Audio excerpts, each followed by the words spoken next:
Hey everybody, welcome to the show. Today we have Mark Bay on. Mark, welcome. Good morning, Will. Thanks for coming on. I appreciate you taking the time to chat doubles with us. I want to talk today a lot about junior tennis. I want to talk about your relationship and coaching experience with Bob and Mike Bryan. But first, I want to start with you and your kind of tennis background and tennis story. I was reading the article you sent me the other day that was published on USTA that said tennis was not your original plan. And I feel like I hear that a lot from tennis coaches as well as a lot of doubles players on tour.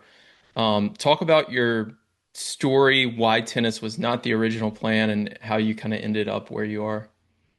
Awesome. Yeah, I most certainly was going through, I think, probably a whirlwind on the academic side as a child. I had skipped a couple grades, graduated high school at 16, and then obviously after 4 years of college, only 20, and I was playing a few. Obviously, most people try to play a little bit of the futures and qualies and some money tournaments and things like that to kind of test the waters, get my butt kicked there. And I, as a young child, thought I would want to be a doctor, believe it or not. And then when I started going through the grind of school back in those days, on the medical side, you had to have just a massive amount of math and science forced down your throat. And now it's a lot different. You could be a history major and take an MCAT, and you could, go to med school if you wanted or so chose, right? So I did not enjoy the math as much. The science was very easy to me. The math I didn't enjoy. And so once I was in undergrad, full scholarship at DePaul, I was like, well, I want to learn some things here. And I had a kind of a balanced pre-law actual curriculum. So it was econ, communications, some English, some poli sci, and that was to prepare for that. And so most certainly it was like, well, I'm not going to make it as a tennis player. Maybe do the law route. And so I had some connections, started trying to work at some law firms, started teaching a little tennis on the side to stay in the sport, and kind of was like balancing a little bit of both of those kinds of pathways. And then who knew that working at McFetridge Sports Center in Chicago under Scott Soloway, making $8.96 an hour, coaching 8, 9, 12 people on the court, whatever they gave me, that I would find a passion, a love, and an actual legitimate proficiency at coaching. Had no idea, had zero Hmm. idea. And so it was a complete out of nowhere epiphany. And early on in those McFetridge years, I had blast from the past. There's one kid, Connor Murnian from the city, who became a very good player. Went to Illinois, was on the championship team of Illinois in 2003. Regis Curavilla won the Midwest Championship and defeated Matko Verbin and Laura Granville, who's a household name in Chicago and in tennis. And so a star was born, and I never looked back. So that's how the tennis started. Wow. So did you feel like there was a moment, I guess, in your time there where you realized like, okay, this is it, this is my future, or was it kind of gradual where like you eventually just kind of settled into it and you continued to have your passion for it? I think I How did think that having that process kind of go? I think having that home run with those first couple of students, I was building a culture in the program, and that was great. We had a program called JD, which is Junior Development. It was like a 7 a.m. Saturday morning program. I was in it as a young child and things like that. But I think that particularly those two children, I would say Connor and Registry's success, those two knocked it out of the park right away. And so I was very few ironically, after 35 years, I have not had that many players win the actual championship of the Midwest. It's actually that difficult, believe it or not. I've had just as many players win national championships than the Midwest. Sometimes it can be that challenging because it's playing your peers and tough competitive matches against those that you definitely don't want to lose to. And so I would say that definitely those two quick client breakthroughs in a very short time, less than a year and a half of time, having that extremely high level success. And there was a big Mount Rushmore of top coaches in the Midwest back in those days. Jack Sharp in the local area, P.A. Neilhagen in Indianapolis, Armin Molino in Michigan. And there were these guys that were the top guys that had all these amazing students. And all of a sudden, here comes some guys barely 22, 23 years old, rivaling the best coaches that were out there right away. So I think that started giving me some of that feeling of that confidence. Hmm. So how did that lead to where you are now running your own academy in Chicago? I had strong success with that program at McFetrich in the city for 4 years. And then Steve Wild, who runs a club or owns several clubs, but actually ran the Libertyville and eventually purchased Lincolnshire clubs. They reached out to me. I was communicating a lot with the clubs in the suburbs of Chicago because I had to get my best students competition. I would challenge some of the other suburban clubs, for example, on a weekend, play like a Saturday night little scrimmage and things like that. And so that quickly, because of those, and then maybe the results of my students, my name was getting out there. And then they said, hey, we really want to have you come and consider starting to build a program in an academy there. It was 45 minutes from where I lived in the city. It was a big commute and adjustment, but they sweetened the pot a little bit, obviously put enough on the table for me financially to make that jump. And so I took that leap of faith and started working for Steve and his organization at Libertyville. And then I spent 17 years there. So that was where a lot of the big results and major awards initially and things started coming because I had that background. Steve himself was a trench developer in the 80s, had amazing success through 80s and 90s and early 2000s. And Steve um, had his stepdaughter, Linda Harvey Wild, now Linda Secord, was top 20 in the world. And Robbie Weiss, who Steve worked with, was an NCAA champion. So Steve had done it, been there and done it, had the t-shirt. And so now he's owning the club and then giving me the space and the freedom to be able to do it my way. And that was a great time and a great partnership relative to that piece. And then congratulations to Steve now because here he is some couple decades later, and his grandson Jack Secord just signed a big scholarship deal with Stanford a few weeks ago. Oh, very cool.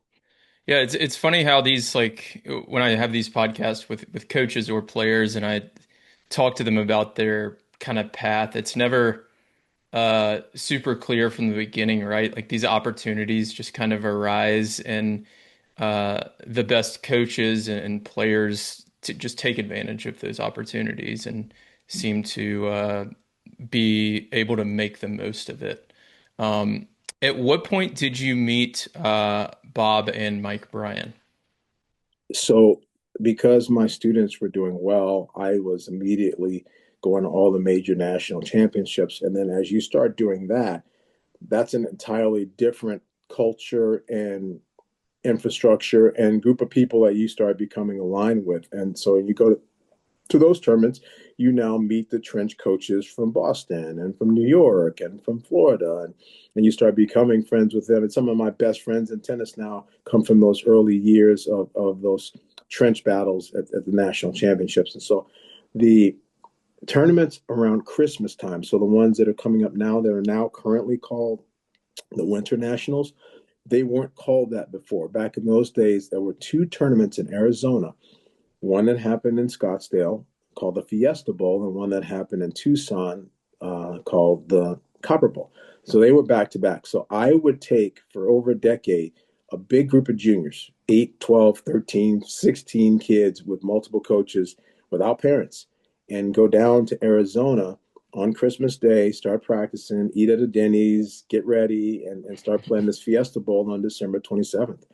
And that's where I obviously first met and saw the Bryan brothers, and they were obviously incredibly nostalgic and different and unique, and obviously two brothers, identical, unbelievable players, games. And what happened was they also play music, and so the dad offered their band to the tournament to play as like a opening player party type of festive environment. So the dad was playing, and then he brought me and some of my players up on the stage to add some pizzazz and dancing and singing and being silly and frolicking around. And so that's one of the original moments that we actually met there. And so over time, my best students would play Mike and Bob in the tournaments, and unfortunately we would lose to Mike and Bob, but give them good matches and singles, doubles, whatever, and there was some respect earned. And his parents one day said, "Hey, let's go out to lunch." And we went out to lunch, and at that point, back in those days, Kathy Bryan was very visible at the tournament, so Wayne and Kathy together, and I went to lunch with them, started talking shop, talking coaching things. They believed a lot in what I was coaching and believing in. They liked how my players were playing. And so then that transitioned to them actually inviting me as a guest coach at their academy in Cabrillo, in Camarillo, California, called the Cabrillo Racket Club. And I would come there, start practicing with them. And then later on, some of my students, I would bring them in preparation for the Easter Bowl. Like I'd bring two boys and we'd play Davis Cup, singles, reverse singles, doubles, things like that.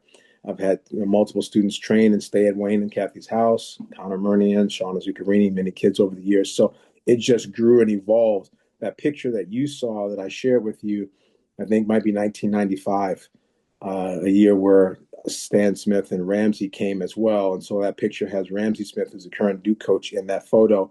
And obviously Mike and Bob and myself and Wayne and everyone. And we're all a lot bigger smiles and a lot thinner back in those days. But yeah, that's all of us. And I'm pretty sure that's a 1995 photo. So that would be some 30 years ago.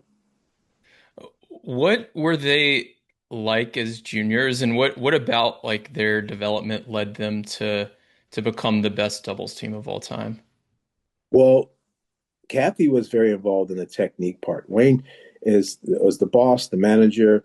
He was a technician, but he also was the promoter, the boss. Wayne just was a jack of all trades, like a football guy that actually played tennis himself at UCSB, and just a all around athlete and just understood sports very well. So Wayne was always kind of the overarching soundboard for it all. And then Kathy just took a lot of real personal time with it. They were doing a lot of half an hour privates. The guys were getting out of school around 1:30, 1:45, so they could be at the courts and they could play from 2 to 6. And so between 2 and 4, back at that academy, they would get private lessons, half an hour private lessons, and they'd play sets with other kids. And then Wayne always had a big program with 85 kids from 4 to 6, where the kids would do all the different drills that Wayne practiced and singles and doubles. And then contrary to a lot of programs, what Wayne would do at the end, when all the parents were coming up at 5:40, 5:45 to pick up the kids, he would finish on these massive game synergistic highs and just Mm. playing these fun games that everyone walked out having a blast. And there was a lot of merriment and camaraderie. And then the kids would walk out of that, get into the car completely jacked. And what parent wouldn't want their kid to keep coming to that place and keep patronizing there and having the fun and all that. So the fun is a big part of what Wayne did. But again, the technical part was right there. So Mike and Bob were extremely late bloomers in terms of physical growth and development. So they were, I can't remember now if it's 5'6", 105 or what their driver's license weights was. I have to check with them and ask that. But you have to ask them what it was. At 16, it was slight and thin, but they had all the skills. That's the truth. The truth is that if you want to have a great player by the age of 14, they need to be able to do it all. They need to be able to slice a ball, kick a serve, take balls out of the air, attack, play defense. Like you just need to give them a well-rounded set. So they had to play more counterattacking backboard defense with an occasional net appearance is what they probably played like because they were so much smaller than everyone physically, but they just never missed Hmm. the ball. Just never missed the Hmm. ball. And they had the one hand backhands and they would hit them, but they would probably be 50-50 in terms of hitting and chipping and just tactically playing what they needed to do to beat the players at that age. But they just never missed, and but also had all of the skills. So I think that's really the most important thing. And then obviously they got bigger and taller and stronger, and everything just kind of come into place. But if you look at them, you go back and look at tapes of even their pictures at freshman year of Stanford, they couldn't even fill out a shirt there. And if you go look at the video, for example, of when they at the U.S. Open wild cards, there's easy video that you can YouTube where Bob's playing Rafter and Mike's playing Agassi that opening day, and you could still see how, from a physical standpoint, they didn't look anything like the actual doubles players that you come to know them as on the tour, for all those years. That's so funny. Yeah, I'll see if I can find some of that and link to it in the show notes for people listening.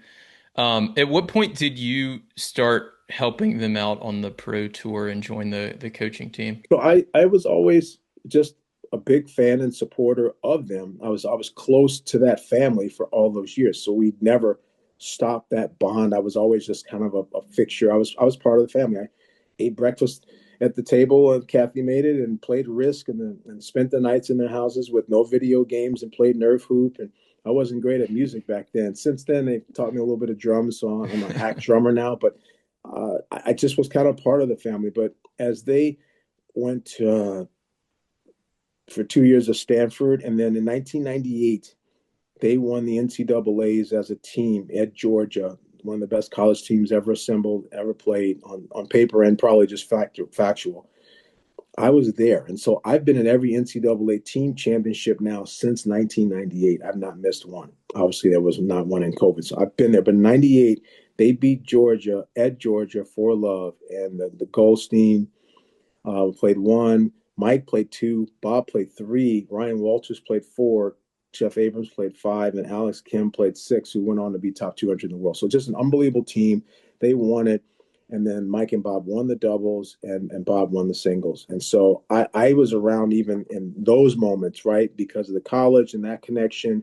And ultimately, they went out on the tour. They started struggling a little bit in the beginning. And I was invited. There was a tournament called the RCA in Indianapolis. So I was invited to come over because a couple hours from Chicago. And I helped out a little bit with the Twins there. And that was right around 2001. And in that particular tournament, they didn't win it, but they had a decent result. And they liked some of the things, some of the scouting and some of the practice on returns and some of the things I was mentioning and offering at that point. So Bob was like, "Hey, yeah, we should have you out some more." And I just said, "Well, I'll start trying to come out around as best I can around my junior schedule, which is very busy, but let's try to do something." And so ultimately, that's how it started, that discussion. And then that led to the point where in 2003, I guess one of the first big wins was in Cincinnati. They won the tournament in Cincinnati, that Masters Series. And again, that's a period right after junior nationals, and things are kind of dead there. And so I started going there.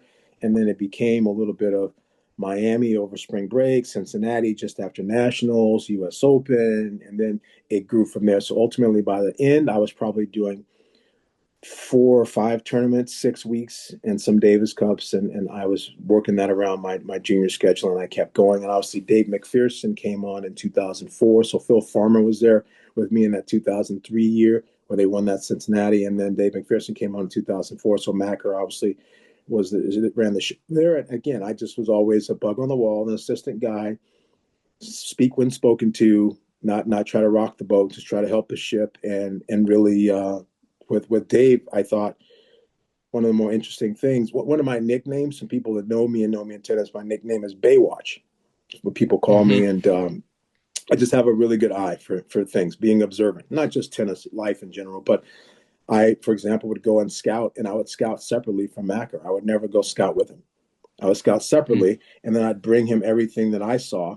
He would synthesize that with everything that he saw. He would make the decision, the plan. Then this is what we're going to practice the next day. This is going to be the game plan for the match. He would tell the guys in the locker room. I would stay there on the bug on the wall, say nothing, and just be there to support. But I was always offering the information that would help the game plans and everything, and then obviously be on the court to do some of the repetitive hitting, or primarily do a lot of right-handed serves because Dave was left-handed, and try to mimic some of the serving patterns that you might see of the players that they might play, and things like that. But ultimately, I would say a returner, a server, a scouter, a team supporter, and obviously my own eye. Technically, if I saw anything and they asked or they needed help, I would interject then, because it's not good coming in only 5 or 6 weeks and trying to make a huge change or something. Then I'd be gone after a couple of days. So ultimately, my job was to support in any way I could, like a little jigsaw puzzle piece without rocking the boat. And I think I tried my best to do that over the years. And working for them is some of the best work I've ever done in tennis.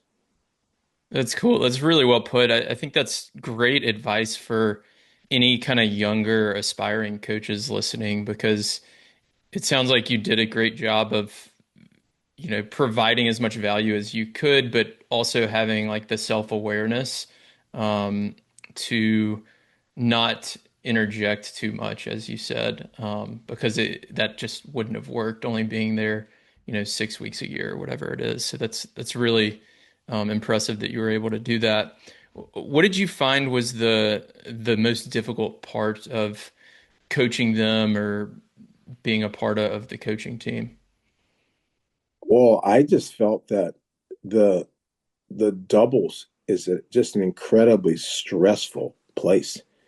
And once they went to no ad and super breakers on top, it just it's super stressful. And let's face it, doubles money is 1/14 of singles money. So you're trying to perform, you're trying to do well, you're trying to win titles, you're doing the best that you can, and any little thing can tip the scales. The margins are so slim in doubles. Even as good as Mike and Bob are and were, let's face it, they lost just as many Grand Slam finals as they won. There was a ton of people that were very difficult rivals and challenges for them along the way, and they just stayed with it. Again, their parents built it. The parents built a winning product a long time ago, and then everybody else just added. Right, Dick Gould added some more magic, and there's just more people that added. But the momentum of what they had and who they were is just it was already pretty much a force to be reckoned with, and they were just going to be an avalanche going down a successful hill, right? But I think that from where I sat, it was trying to take a look at some of the nuance of their game and say, okay, how can we make Mike's serve 10% better, or how can we get Bob's backhand return to be a little bit more lethal, a little bit more punch on it, or what type of strategy can we better do against in coverage against this team or that team, right? How to solve the Nestor and Zimonjic challenge or whatever it was. There was always something, and it was always a challenge, and it was an ongoing set of successes and triumphs and disasters all the way through, and just trying to be great when things were bad, right? Keeping things normal there because the tension, the competitiveness. These guys are twins and brothers and competitive. That there's going to be some tough moments, and so I would say that just keeping the ship righted is what it was about. It wasn't like there was an issue or a problem because the professionalism that these two guys exhibited. Like you can go out and watch the U.S. Open practice courts for 20 years. You're going to say, okay, Nadal was unbelievable on the practice court. You're going to say Monica Seles was unbelievable on the practice. You're going to say a handful of people were just like, oh my gosh, these people are some of the most focused and driven that you've ever seen on the practice court. And Mike and Bob are right there at the top of that. They never miss balls into the net. They tear through 6 balls in about 14 minutes. We'd have to change them because they hadn't missed. And missing a ball. If I missed 1 or 2 balls in practice, they would be like, "Hey, were you out last night?" Or like it would be a question. Missing a ball or two was like, you're on probation, sir. So I'm not going to say that pressure was real. I'd say the only time other than that I felt that kind of pressure was warming up Bob with Martina Navratilova for a mixed doubles final because Martina Navratilova is one of the most intense practice human beings I've ever been around. But I'd say ultimately just the mandatory necessity of giving them enough reps and quality balls to make sure they felt good so they could go out and do their thing. That was the number one job and task and pressure.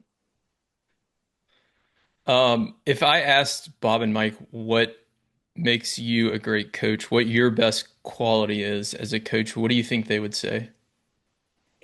It's a good question because I know I've never asked them that, and I don't know if they've ever been asked that. Uh, Obviously, I just my relationship with them is just as strong as my coaching background and knowledge. So I think that it's easier to take information from someone when you've had. I just think that I've just been there. I've just been there as a solid set of information, springboard, support from when they were young children all the way through. I've cared about them, cared about their success, and then offered everything that I could to help the situation be better for the next day. So, yeah, I think you should ask them the question. It'd be interesting to see how they would answer it. But I just think that, yeah, my academy at Libertyville those years was called Care Academy, and it was more of the concept, not an acronym.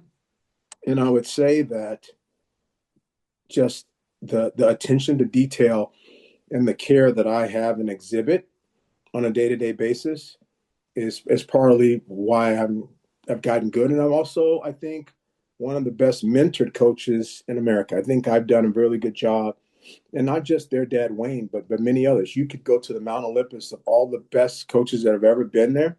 If you said Bollettieri, you say Macy, or you say Saviano, or Wayne Brown, whoever you say, Dennis Vandermeer, you name the Mount Olympus of coaches that I've got a mark-based story where I learned this from them or spent this time or they took that time to help me. And so I think I've just kind of been a synthesis of all that. But I think I've also been very judicious about saying what I need to say when I need to say it. Being a man of few words, but still having a wealth of knowledge is maybe a good way to put it. That's really well put. Yeah, that's actually one of the reasons I do this podcast is to have coaches like you on who are so good at what you do and have so much experience. And I even if nobody listened to this, I would definitely still want to have all these conversations because I love learning from people like you. And it sounds like you did a lot of the same thing.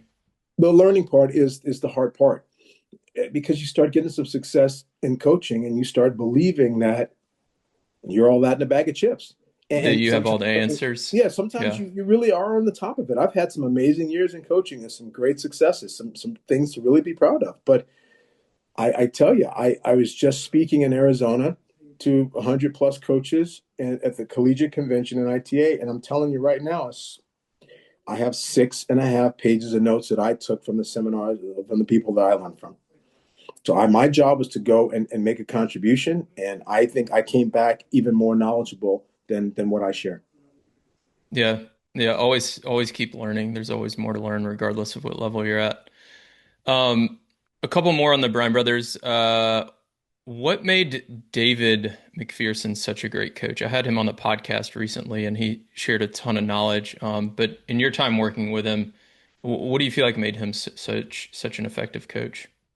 Macker is tireless, tireless. The guy was 100% from the moment he woke up to the moment he went down the bed.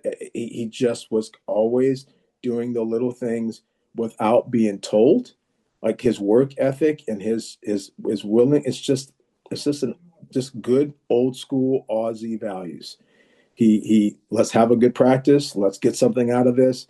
Let's work hard. Let's be focused. Let's figure it out. Let's give everything we have. And again, he was successful on the tour and actually had a win against the Twins, believe it or not, once when the Twins were very young. Like I think I'm going to say their first year on the tour, maybe '99. Don't quote me on which match or which tournament, but I think Macker had a win over them, and the Twins obviously remembered that.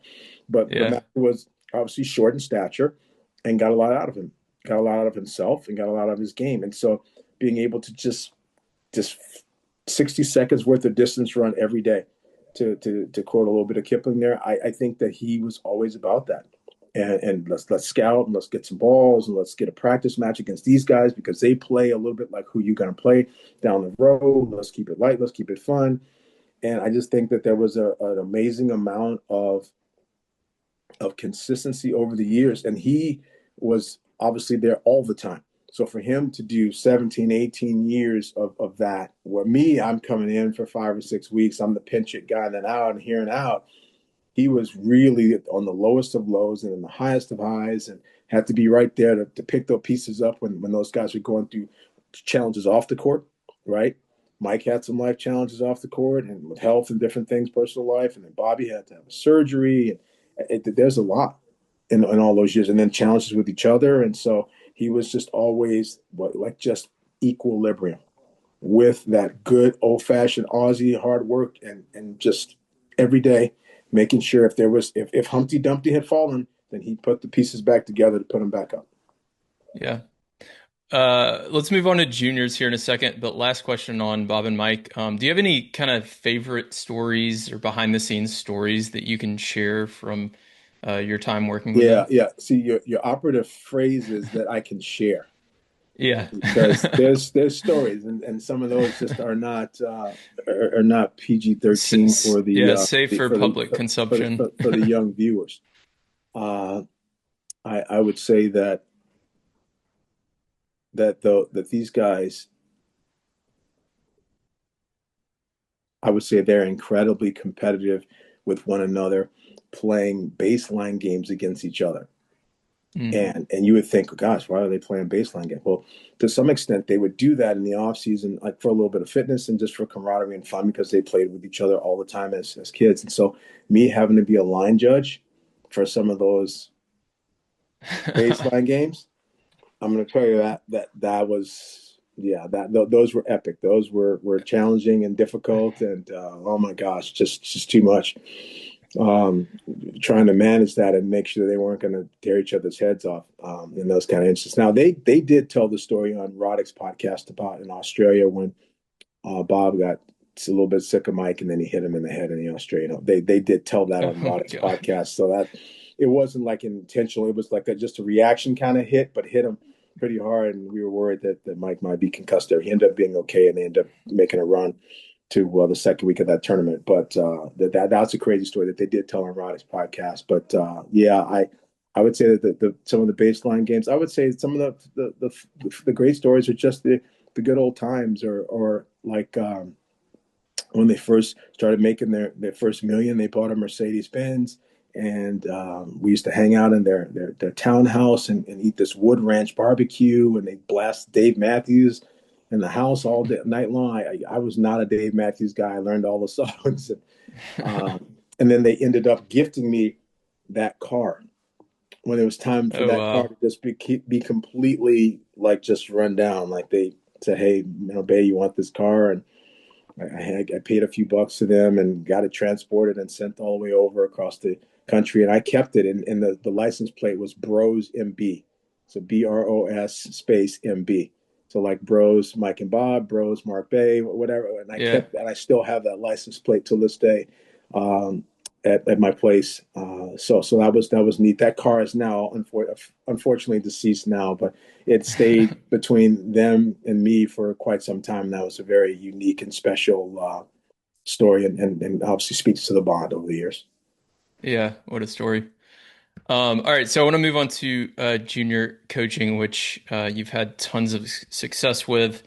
You sent me some content and kind of your resume, I guess, before we started recording, and I was reading through it, and there was just too many accomplishments to go through. But one that stood out to me that I think I read in the USTA article was in 2024, you had 13 seniors in your program.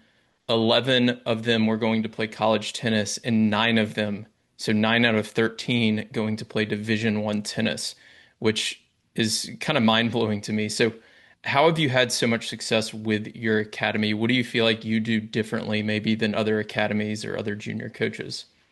A lot, actually. So that's a whole podcast in and of itself. But I'll be brief. I do have a philosophy. John Wooden has his pyramid. I have my own that has fun at the base with desire and dreams and tactical understanding, technical foundation, self-evaluation, obviously a lot of match count and competing, and then obviously physical development, accountability, independence, moving up to dealing with adversity, and then to the top, pressure performance. So I have this pyramid that I train everybody on from ground up. And I really believe in that. I have a lot of concepts that I train them on in terms of I won a contest once on at a coaching convention for this one article called Six Stages of a Match, where I take a tennis match and I break it into six components. And if you do a good job on all these match components, then you end up winning the match. Train them on that. I think I've always been a big all court coach, big believer in all court tennis. So we do 15 minutes of doubles every day. The doubles skills translate into the single skills. And so my product I may not have as many 12 and under national champions, but I've got a lot of kids that went in the 18s and have done very well in NCAAs and obviously beyond. So I feel like it takes longer to bake the cake that I make, but I think it's a much better and more complete cake at the end. And so I feel that it's a combination of all those things that I learned, but it's also just my background. Obviously, my dad, and parents have helped me a great deal. Mom and stepdad, that just in terms of being able to put the right sort of. My mom said never do a half job. Always apply yourself. Like all these things that are just like who I am as a person, and then that bled into my coaching, right? And then also, if you take a look at who's mentored me, and then the product of the experiences, and then obviously that period where I was under Steve, at Libertyville and growing and turning into a monster there. And now for 14 years, I'm currently at the Glenview Tennis Club here for 14 years. And now this is a different vibe. It's a municipal park district facility, but still I've been able to build champions here. So when you get the blueprint and you get it right, I think you can always do it. But it Hmm. really starts with the relationship and the connection with the kids and the hard work and getting out there and going to the tournaments and watching the matches. So you deal with the triumph and the disaster, and then you come back home and make them better and build them back up. And so my all court model, the products, the management, I think all of it collectively is probably why I've had these successes and been able to keep it going. Can you share maybe one or two of those six elements that you need to win a tennis match, and then how Oh, you the train? 6 days of a match, yeah. So Yeah. the first stage is like warm up in the first three games, and so there's an actual common thing that happens there, and then a suggestion. And the second stage is like up a break or down a break. Those middle stages, that's seventh game, and middle stage of the first set rather. And the third stage is the first person to get to five, and then the completion of a set. Because in tennis, a set is actually tangible towards a win. So it doesn't matter in football if the Packers are up 14-3 on the Bears, right? It's who wins at the end. But in tennis, if you win a set, it actually matters. It's tangible. It's in your pocket. So often when somebody gets to five and it's just time to win a set, then the other players may do game style changes. They may be cheating. There may be all these different types of things. So you have to be able to get through that stage three to get the set. Stage four is in and of itself one game, just the first game of the second set. You have to be able to you win that set, you get on top again. You lose that set, you hold serve or whatever, you get a lead and you start some positive momentum in the other direction. The driver's seat is up a set and change, like up a set and a break or up a break in the last set. Some separation score where you can see the finish line, but you're still not there yet, and you still have to keep going. It's like Usain Bolt running in a 100-yard dash. He's the only human that could be ahead at 70 yards and look back a little bit and still win. Most people, once you start looking in your rear view, you end up getting tripped up, right? And you end up losing.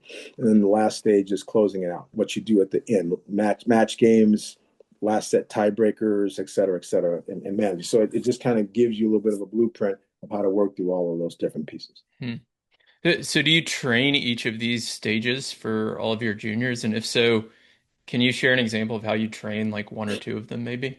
Absolutely. You train it. So with younger kids, I'll have some of these programs on the weekend where the courts are more quiet, like late Saturday afternoon, bring in 16 kids, 20 kids when you have eight tennis courts, and now you can put them out there and they can be playing parts of these stages. You could Mm. have a little grab bag, and then two kids come up and then they pull a piece of paper out of the grab bag. And now, okay, the person that pulled it out, you spin a racket, okay, I'm up 5-3 in the first set. Start from there. Or Mhm. these guys are starting from 3-all in the first set, and then they're going to finish the set, and then finish stage four, and then come back.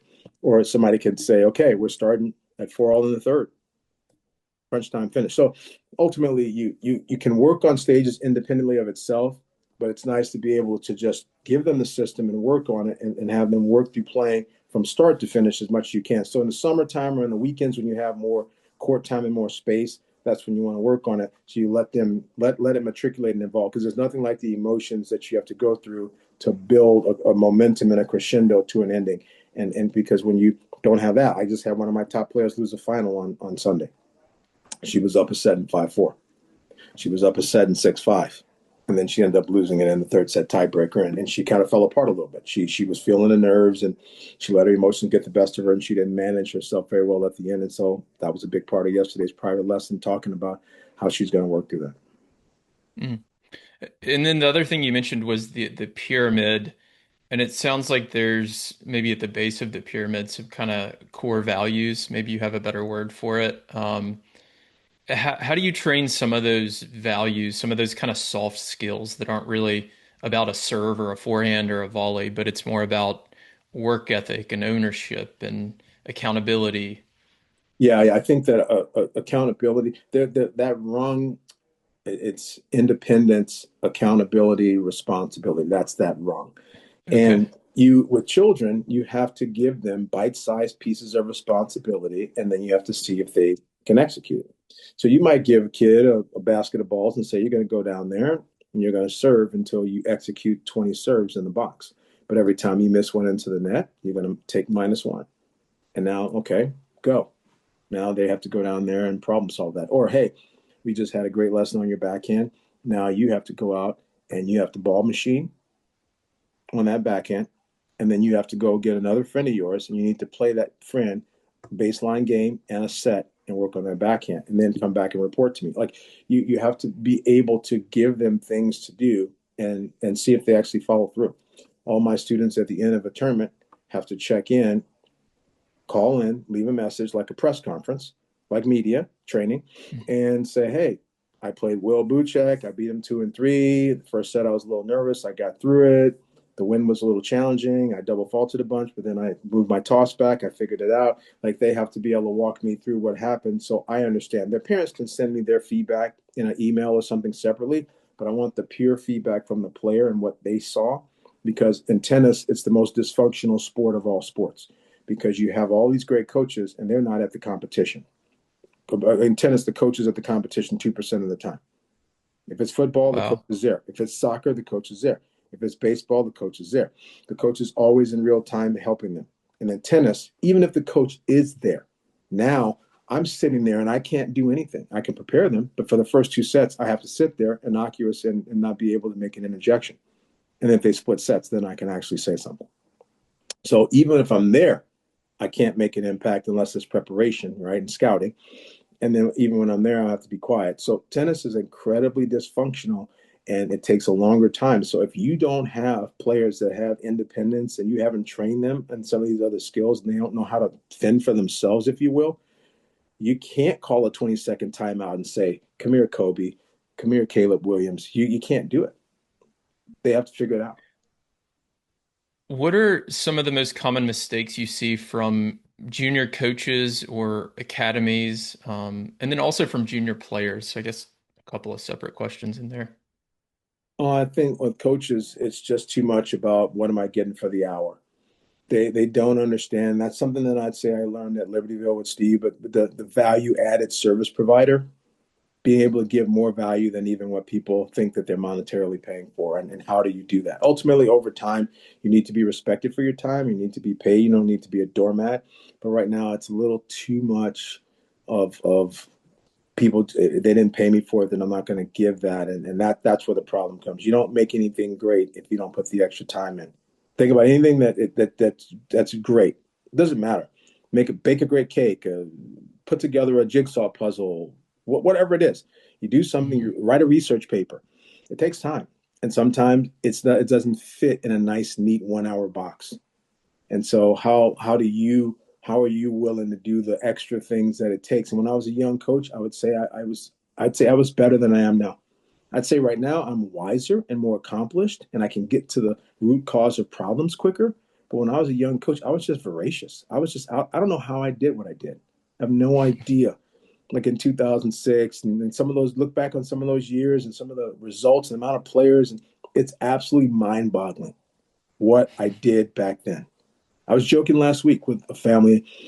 There's a girl that's going to come, 4 girls that are all in their 30s that have children are coming to take a group private for me to remember the fun that they had in a little clinic that they used to have with me back when they were young. And they said, we want to relive that feeling. So this Monday night, I'm going to have 4 of my former students come back together as women in their 30s and actually take a class. And I'm going to run the same things that I ran for them back in those days. But I took 7 girls in a Suburban to Cleveland, Ohio by myself, no parents, and ran a tournament for a weekend. There were 12 and 13-year-old girls. Figure that one out. How did I pull that? Yeah. Yeah, that How did, how sounds did, how did I sounds come back difficult. in one piece? Exactly, right? With training, proper man. I'm just saying, like the things that I used to do, I was Superman. And now Hmm. I'm a wise old man. But Yeah. I'm okay. I think that I'm still capable and still doing a lot of good contributions in tennis. And until I hang up the junior full time job, I'm going to keep trying to make as many great players and as many champions as I can. But here's a really funny piece of irony. One phrase that I'm known for in junior tennis and been known for 27 years. is proud and not satisfied. That's a phrase that's on the back of all my slogan, all my player shirts, everything. People have known me forever. I'm at the Hall of Fame with Mike and Bob, and they, in their speech, mention about Dick Gould telling them to never be satisfied. And that Dick Gould always told them the same thing that I have always been telling my players all these years. And so we Yeah. walked outside, and I have a brick on the ground at the Hall of Fame that is Mark Bay, proud and not satisfied. That one of my close friends that have known me for over 35 years put that there and honorarium of me and my career and everything that I'm doing. And so, how crazy was that? That really Dick Gould and myself were saying the same things to them all these years when we didn't even know it. Didn't Yeah. even know it. And Independently. I was joking with Dick Gould about that at dinner that night. And obviously, it's a kind of a neat triage of collective slogan history on that one, but that's something Mhm. that I really do believe in.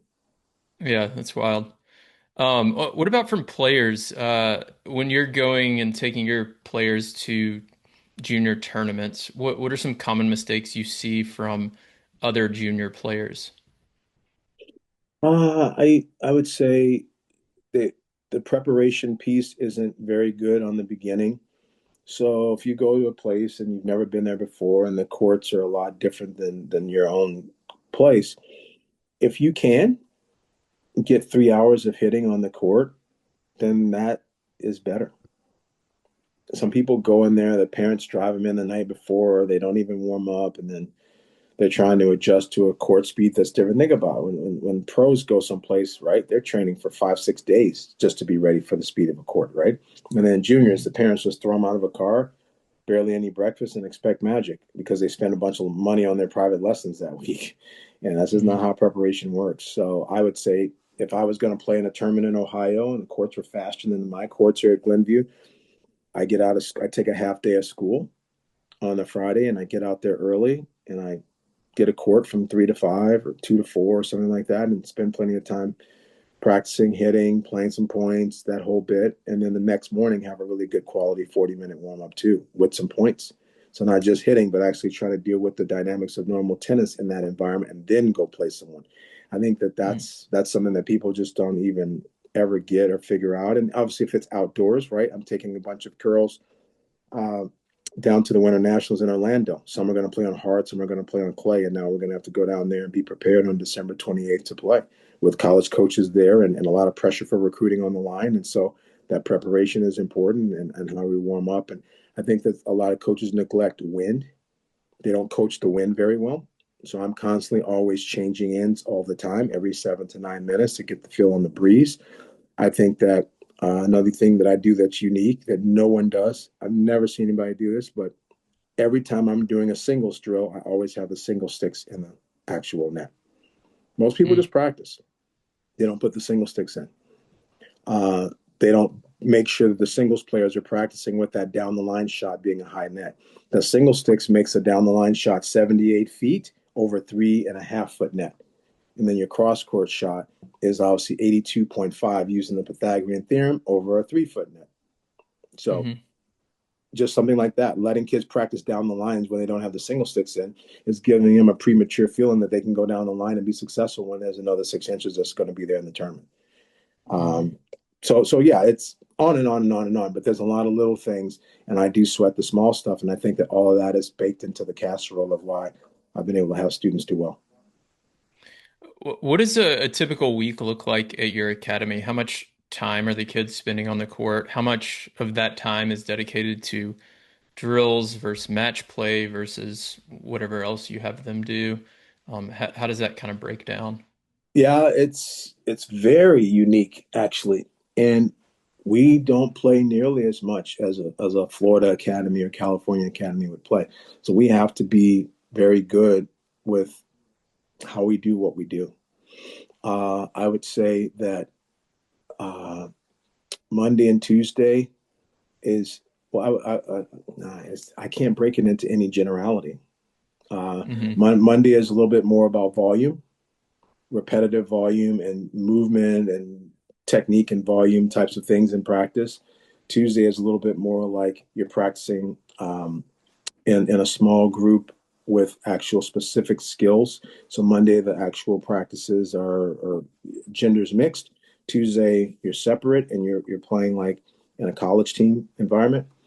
And then Wednesday, uh, the very best players in the club play at an earlier time where they have more space to be able to get some more sets in. And then there's the up and coming younger kids are playing together, and then there's some high school players playing later. So Wednesday almost has like the very best, and then the up and coming younger, and then some high school players that don't make the cut on the earlier. So Wednesday is stacked a little bit.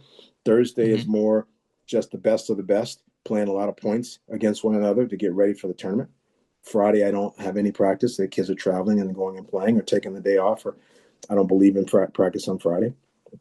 And then the Saturday, we offer practices once a month. It's kind of an all-star practice where we get kids from around Chicago to come and join with our own students to actually train, and that's more gender specific. And then Sunday, we have match plays later on Sunday evenings on certain weeks. On big tournament weeks, we don't have it, and obviously everybody will take one or two privates. And so I believe that it's like a little bit of a developmental wheel. You need the quality tournaments. You need private lessons that really are working on the right things to develop you in totality, but also deal with what didn't go well over the event the last weekend. I believe that you got to have group lessons where you can be at different levels. This is one of those fallacies that a lot of parents selfishly just want their kid to be the bottom of a class. They don't want their kid to ever be one of the best in the class. But sometimes being the best in the class gets you some more extra preferential treatment, gets you some one-on-one attention in a group lesson situation because you need to be isolated. So integration and segregation is very important there. And then sometimes when you're working on new skills, you need to be able to have time to organize yourself and beat on somebody to build the confidence and the repetitive trust in things. So definitely it's a misnomer that you have to always be the bottom of a class. What's nice is to have a mixture of where you're the top dog, you're in the middle, and then you're fighting to tread water. It's not always easy at different clubs and academies to achieve that, but I think people get that wrong all the time. Very selfish market tennis is. Uh, and then I believe in non-paying practice. That's the fourth part. So being able to go practice on your own, set up. So if I don't have practice on a Saturday and you want to have some practice and you're not at a tournament, well then you get a buddy and go out and practice. Or so there's that ability to do that. So I think a lot of college tennis is a 20-hour a week responsibility. I'd say that junior academies typically are 15 hours in a week. Um, and then most homeschool after school programs, people that go to regular school, are playing between 7 and 12 hours, depending on the program and the amount of money and everything else. And obviously, our students are doing a la carte fitness. So we don't have fitness as a part of the program. There's 2 or 3 trainers that work with the players in our program. So obviously, a big academy would have 15 hours of tennis plus some fitness baked in there. College is 20-hour commitment.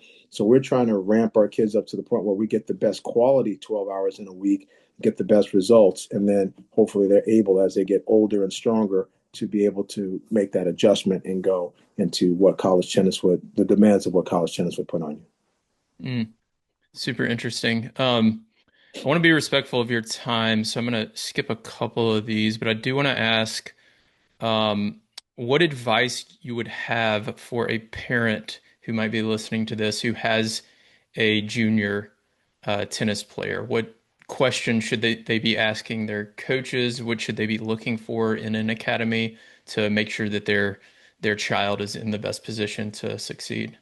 Sure, it's a tough question actually. I think that there's no parent manual.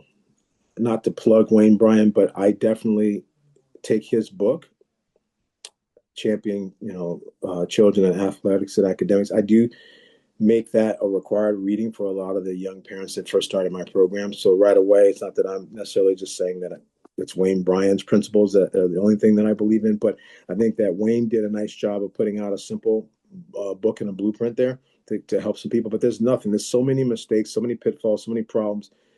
A kid loses a match and the parents chew them out in the car on the way home, and they make residual damage emotionally on a child that lasts for years. So there's no, people are just guessing, or they're looking at who their friends are or who the most successful kids in their kids peer group are, and then they try to mimic that, and they just don't know. And so it's just a bunch of parent chatter in the lobby that a lot of times is counterproductive and not best for their child. So it's a double-edged sword because you want them to trust the coach, but what if the coach is completely clueless and all he is on the take for the money? So you really need to get a great coach. If you get a great coach, then it's much easier to back off and trust and let take the training wheels off and let the coach and the kid go. But I think you have to do your homework first to really be able to find great coaching and understand who the better coaches are in your area and why they are, and try to align yourself there. And then I feel like there's a lot of discussion and disparity on the information about specialization. And so uh, I'll put it like this: if your kid is a true athletic stud, right? Most parents are misguided and they believe their kid is more athletic than they really are. But Mhm. if your kid's a Michael Jordan or a Kobe Bryant or something like that, they can be a late bloomer. They can do less and pass people up and all that. They can. They can. But there's so few of them. There's Yeah. so few really, really star athletes. And then how many of those star athletes are choosing tennis and not choosing baseball or football or basketball or something else? That's much cheaper with a whole bunch more glory now in NIL and all the stuff that they see going on, right? I'm Peyton Manning's. I'm Archie Manning in Texas, and I got 6.8 million in NIL. I mean, it's a different world. Like, am I dreaming, right, to do that? Obviously, Coco and Alcaraz make a whole bunch of money in endorsements off the court, but they have done an unbelievable job for where they are to get to that spot, right? So that's much more difficult. I would say that the specialization is the challenge because you need the other sports can make your child a better athlete, and if your child's a better athlete, they can be trained to be a better tennis player. But there's a really difficult line where now the other sport, if it's taking away every Tuesday's 2 hour clinic, well, now that's 74 hours you just lost over the course of that season to like. So you have to be careful when you're robbing Peter to pay Paul. What are you getting? And so when you're doing the multiple sports, you got to understand that if they haven't specialized in tennis by 13, then you're going to be extremely far behind. I think Mhm. that you have to make sure that they're doing the right tournaments and get themselves put, because the tournament culture is where you learn. It's where you learn how to compete, learn how to fight, learn about yourself, and ultimately matriculate to the point where you have the right rankings and ratings to get looked at for college and pros and everything else, right? So you have to get them in the right tournament matrix early on, and it doesn't take a ton. I would say if you play twice a month in the summer and once a month during the school year, that's 15 tournaments, and that's like your starter kit in terms of events. But some people aren't able to even do that. And so I think that there's a real strong challenge, and every situation is more individual. But being able to use the other sports, I was a late bloomer in tennis. I didn't pick up a racket till 1979, um, with a wood racket and an ant that played. But I definitely had a very strong baseball background and then very good basketball background with great basketball coaches. And so that baseball and basketball background, I leapfrogged and I had full scholarship offers and I passed up a bunch of people in 3.5 years.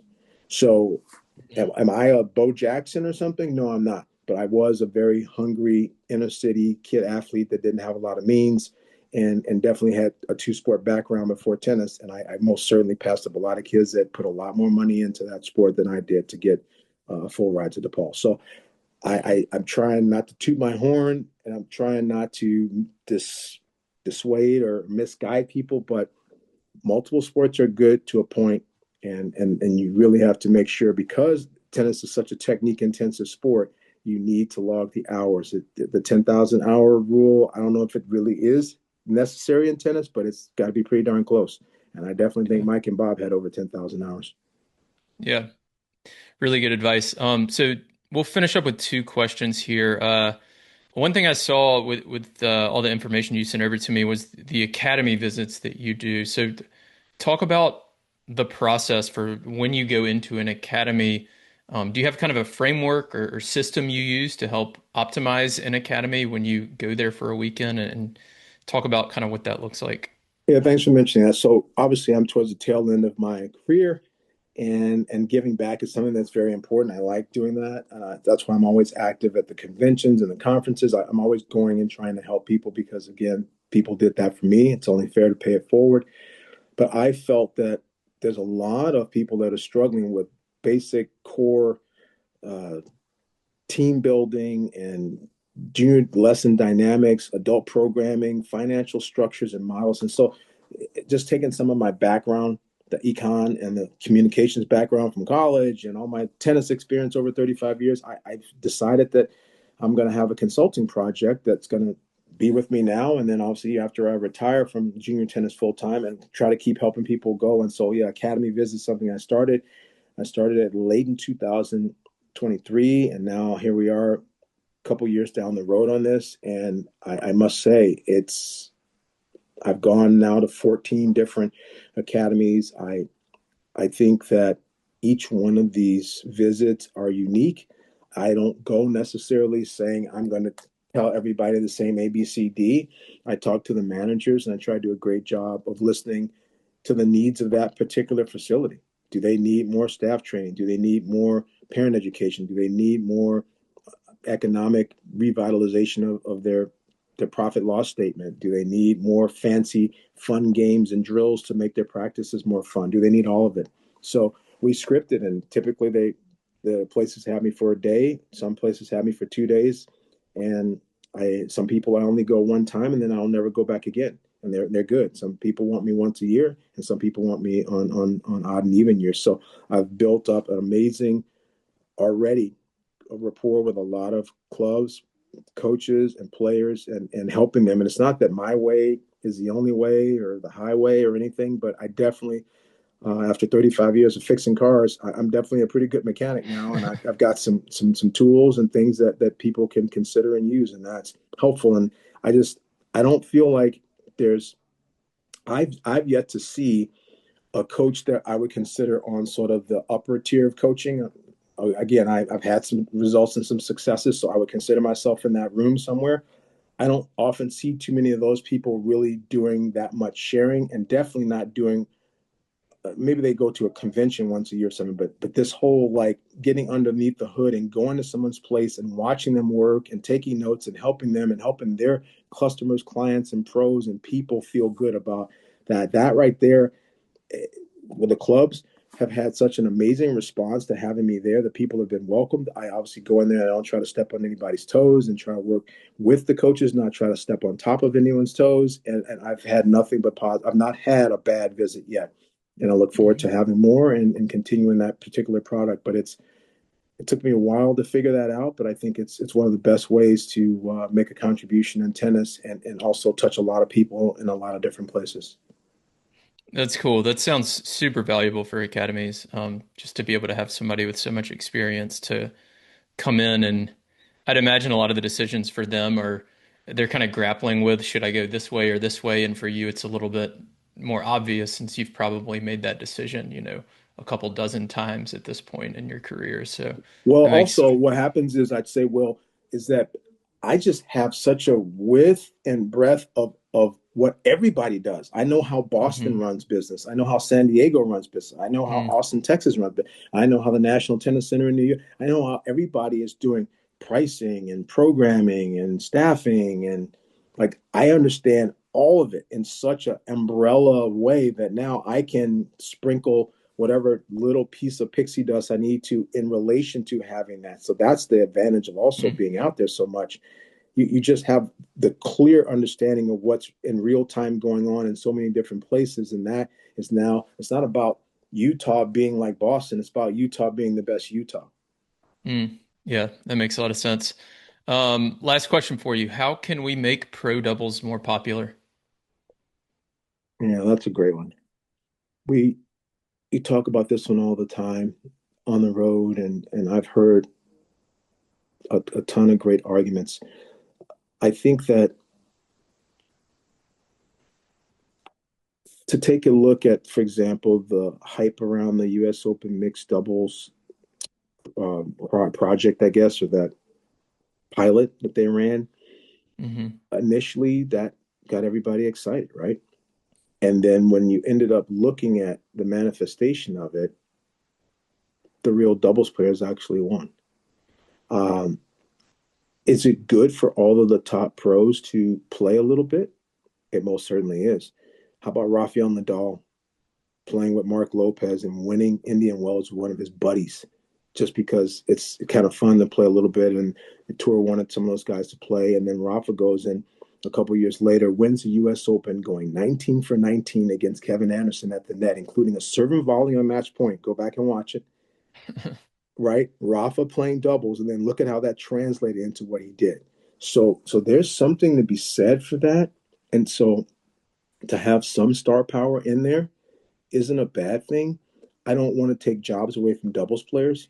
So to me, if it was a situation where a 32 draw didn't have four buys and the 32 draw had 28 regular doubles players jobs and just had four all-star teams of Novak and some of these different guys that are playing in all over, that does become interesting. Don't think that when the Bryans played against Nadal and Robredo, that wasn't exciting. Yeah, it was, right? Or if you had some guys that were combination guys, right? Jack Sock and Isner were combination guys, and then they're playing the Bryans. And yeah, that all of those things become compelling, right? Because people want to see the contrast, and also people love the big names. But the tough thing is that doubles players were never really publicized well. That's my problem. They ruined the opportunity. Mike and Bob are about as marketable and nostalgic as you could have ever had people play a doubles court. No disrespect to McEnroe and Fleming or the Woodies or anybody, but you can't get more of an apple pie, just two Yeah. kids, two American kids, twins, great guys, good fan. And they did not get prime time minutes on the stadium courts on TV. And that's a shame. Hmm. Because if they had done that, taken advantage of that, and utilized that, and really pushed it and made it mundane, then it would have been easier. Now you don't have that, and those guys are gone. And now does somebody want Arani and I'm forgetting her partner, Piolini? Vavasori. No, Arani and Piolini. Palini. Yeah.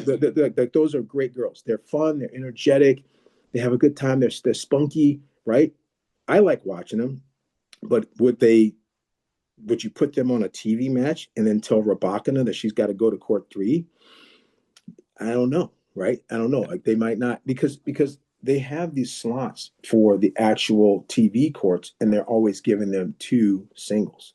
Could they give some TV slots a little bit to doubles? Not a lot, but just a little bit? Well, maybe they could. It could, but now with these major master series with men and women combined, it's like a men's match and a women's match, and a men's match and a women's match, and the women's match goes first, and the men's match, and then flip. They have that going on. So there's all of these situational and obligational things now, and so you have the TV aspect of it, you have the draw impact aspect of it, and then you have the just on the ground, right? The doubles players need to go. They don't start till Wednesday or Thursday half the time. They need to go and have many more pro-ams and clinics and raise money and have fun ways where the fans and people get connected and get to know them, right? Back in the day, we had like Leander Paes and Nestor and Knowles, and we had some of these, Martina and Pam Shriver and like the Gigi Fernandez and Natasha Zverev. Like you had these incredible, like fun people with great personalities that you could have like magnified, and we just for sake of ratings and singles have just never really ventured in. And when you had those opportunities and had those people that were capable, they didn't take advantage of it. So now it's much more difficult. Hmm. So that's Yeah. the Those are. challenge. That's the challenge. I'm Yeah. happy that they've given more money to qualies and they've given more money to some of the doubles guys in the early rounds, and they've done some things to try to allow people to make a better living. So congratulations to Joker and all of the top players that were part of that, so that they found a way to make it more reasonable at the bottom for a lot of people to try to make inroads, but to actually make it more popular without touching people, without getting eyes on TV.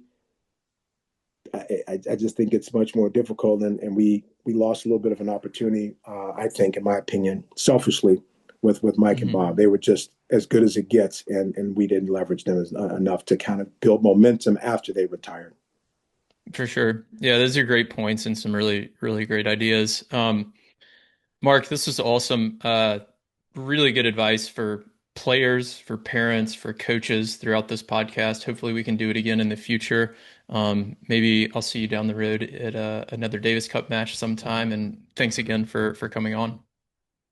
Yeah, well, thank you. I appreciate all that you do. Those little insights and tidbits that you gave us down in Delaware was very helpful. That doubles match was magnetic and amazing, and Mhm. and obviously a little bit of everybody went into making that a great success that Saturday, but you were part of that, and congratulations. And I know that there's a lot of respect for you, not just from the Davis Cup team and Mike and Bob, but just industry wide. So congratulations on you, what you've built, and obviously you continue doing what you're doing, and I'm very, very honored and appreciative that you took the time to ask me on today. Thank you. That means a lot to hear that from you. Thanks a lot. Thanks, Will.